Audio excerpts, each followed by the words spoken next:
Hello guys, welcome back to another video. Oh, there's bird. Oh, there's bird poop on this left. Dropping it out real quick. Yeah.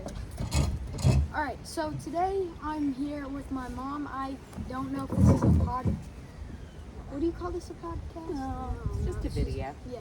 So basically in this video, we're going to be telling scary stories of, we're going to be telling scary stories until this video reaches 10 minutes. And you see it's already 34 seconds already. You start. I'll try to think of a scary story. Alright. Coming to you today from beautiful Atlanta. We are in an Airbnb. I don't think that you should tell them our address as well. I'm not telling them an address, baby. Just telling them we're in Atlanta. Alright. And here we are. Alright, so the first story. Alright. There's a alright. You might have heard of this story.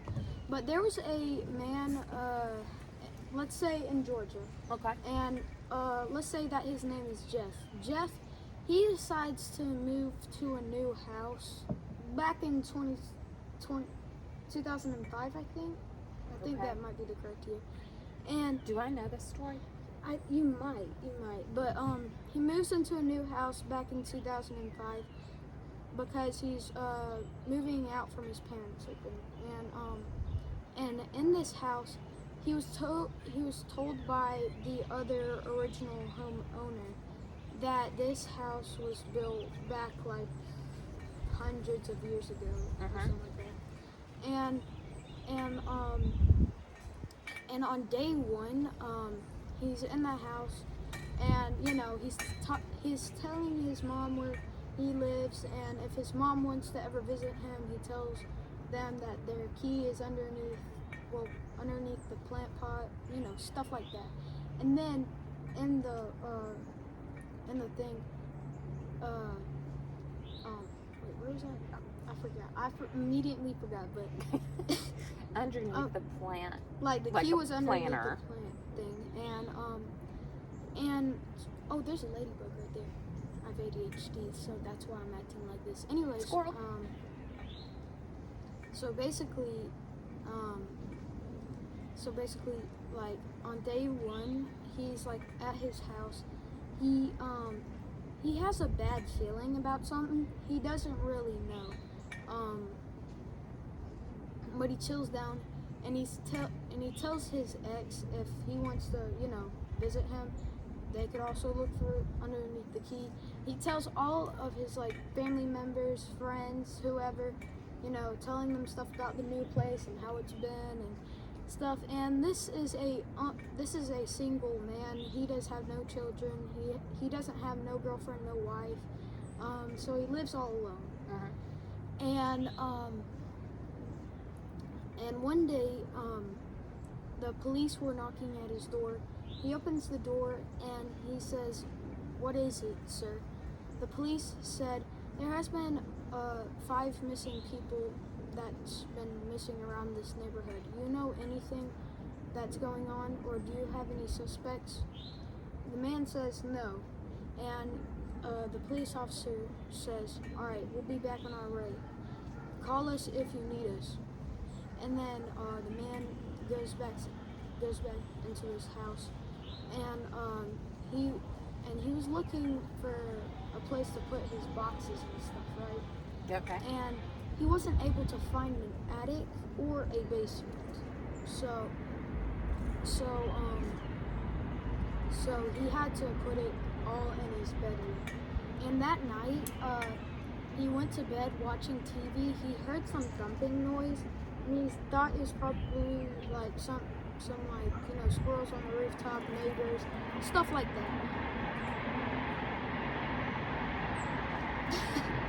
But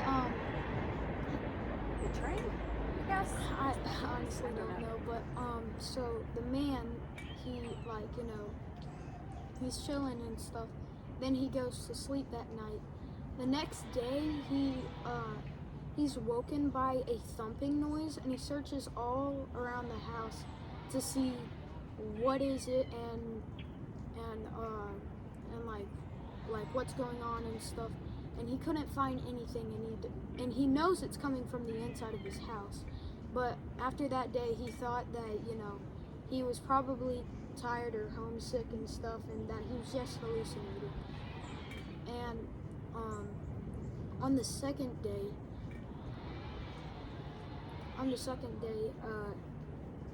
he realized that there was some objects that he put in the fridge that's not there anymore.